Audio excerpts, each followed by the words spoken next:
Hi everyone, it's Elizabeth here. So I wanted to do this quick relationship video in regards to kind of the best advice I think I've ever gotten from a psychologist about dating advice on how it takes 1 year to really get to know people. So when I went to Arizona in May, I went to Tucson and I met a lady who was a psychologist, and she also is like an intuitive and a psychic at the same time. So I love those type of people because they balance logic and spirit, and that's exactly a lot of what I believe in.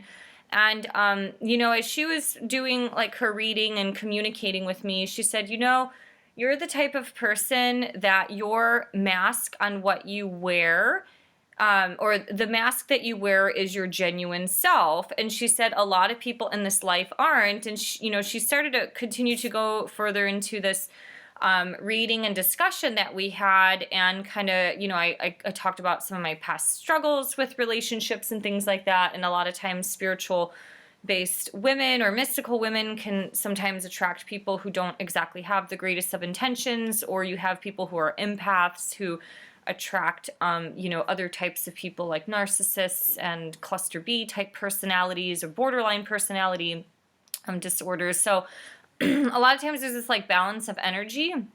Sometimes you kind of have one quiet person, and then you have somebody who's a little bit more outgoing. So, there's that balance of energy, because sometimes two people who are really, really outgoing, it might just be like combustion all the time, or two people who are really, soft and low key and kind of very much introverts, like things will never happen because both people are very shy. So it's natural for a lot of people to attract somebody who balances out your energy, or people who not necessarily completely opposite, but a little opposite of you. It totally happens. You do see a lot of logical people who are kind of with a person who's a little bit more mystical, and a lot of times that logical person is very grounding for the mystical person who constantly is like swimming in the spiritual world.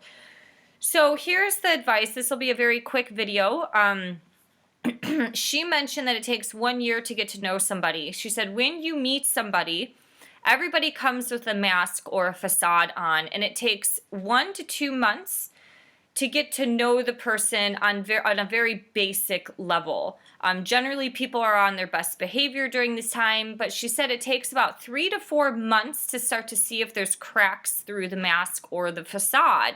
And you can then start to gauge whether this person is right for you or not. Now, a lot of people are equipped with intuition, and they know immediately that somebody is not right for them, or they're not the type of person that they're looking for. For example, I'm not a mainstream person, so for me to just, I'm not going to waste my time with someone who is a little bit more mainstream, or who's constantly connected to the tech world and stuff like that. Like, I need a guy who can disconnect and kind of get lost in nature with me and stuff like that. So those are things that you can kind of judge, within some very early stages of getting to know each other. Now, why is this important? It's important because I think today I still have never online dated. I've only met people naturally. But I feel like today there's so many people who want to meet somebody, and then it's like suck them right in to getting into a relationship. So for example, it might be 3 to 4 weeks in and they already want a commitment. Now we have to go and look to be like, is this really a wise and smart decision to really jump fast into a relationship, to want to be completely exclusive within, 4 to 8 weeks? If it's the right person and things are going right, there is no timeline to anything. And so it might actually work out, but I feel a lot of people, sometimes they rush into things too quickly without really getting to know the person or asking important questions. I see this a lot with people in their 20s. Somebody I know just got engaged, but they haven't had the conversation whether one person wants a child or not, or if they're both on the same wavelength, like they both want a kid or don't want a kid. Those are really important discussion points that you have to have before moving forward in a marriage, because eventually, if it gets to a point where people have uneven desires, they're going to want, most likely a split up or a divorce will happen. And that is an excruciating experience that I recommend getting on the same wavelength now, or understanding one person might have to sacrifice their desire or want or need if they want that specific relationship to work out.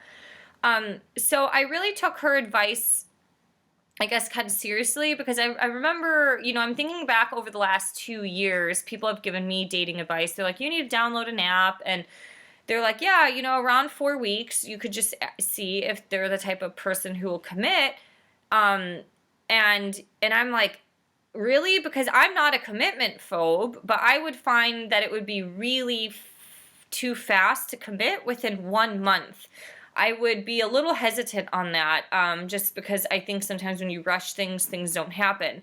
Now, the one thing that I have learned working with senior citizens is that a lot of these people grew up in a different type of lifestyle and community that we did. So some people were childhood friends. They had a friendship with their, partner or husband for like 7 to 15 years. They were childhood friends. Then once you get to that of age, around 18 or whatever, then, they started dating and then they got married. And 70 years later, they're still married, living in a retirement home with each other. So there is truth to what that generation has provided us, that a friendship is a good baseline and a kind of a good point to establish a certain level and a bond there, because when things start to crack and break, especially if you do have children, love is going to be the glue that binds things together, but it's also that friendship. It's to be able to talk to each other and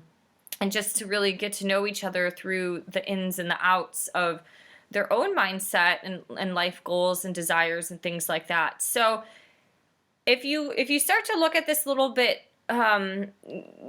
clearly, you can start to think that we should be moving forward with things that are a little bit more level-headed and with a little bit more common sense and logic, rather than just trying to rush and just make things happen. So it takes a year to get to know somebody. Within 1 to 2 months, they're going to be showing you their mask.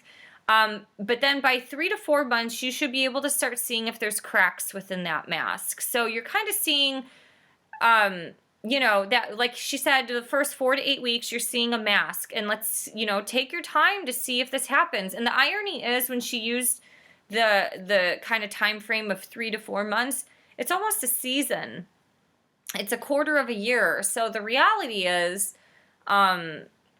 it's like a relationship in itself can be a season. Now, I'm not saying when it's the right time to commit or not. I think that's, you have to use a little bit of logic as well as intuition to kind of gauge if that person is right for you. But yeah, if you are dating, we humans want to rush things, especially because everything is so fast. We expect in America fast customer service, fast technology, fast internet, fast downloads.